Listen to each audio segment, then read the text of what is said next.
শুধু একটা জিনিসই ভাবি, শাকিব বাংলাদেশে বড় স্টার। অ্যাজ আ পার্সন আমি শাকিবকে মিট করেছি আগেও। শাকিবকে আমার বেশ ভালো লাগে এবং তার সাথে মাঝে মাঝে দু একবার ফোনেও কথা হয়েছে।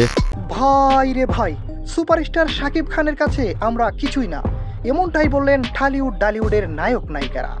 সম্প্রতি এক টিভি চ্যানেলের সাক্ষাতে এমনটাই বললেন দেশ বিদেশের নামি দামি নায়ক নায়িকারা।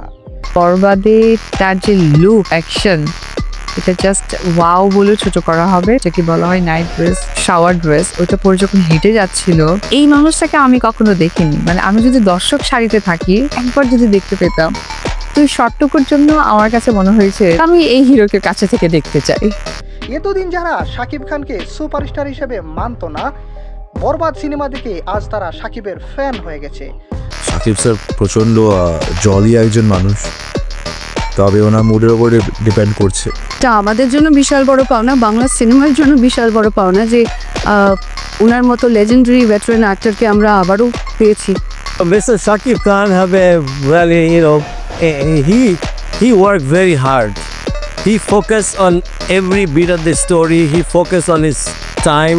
বরবাদে যে ফ্যান্টাস্টিক কাজ করছে এবং আমার কাছে মনে হয়েছে বরবাদে ওখানে শাকিব খান ছাড়া আর কেউ মানে অন্য কেউ দাঁড়ালে ওটা ভালো লাগতো না। এক্সপিরিয়েন্স খুবই ভালো। তো ওনার মুভি আসলে ওইটা নিয়ে খুব এক্সাইটেড ছিলাম। দ্যাটস আসলে প্রথম মুভিটা এটা আমরা দেখতে গেছি সবাই একসাথে। মুভিটা আমার খুবই ভালো লেগেছে। ওরে ভাই, এখন সবার মুখেই শাকিবের প্রশংসা।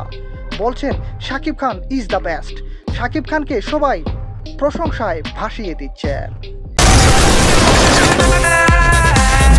আমি শুধু একটা জিনিসই ভাবি,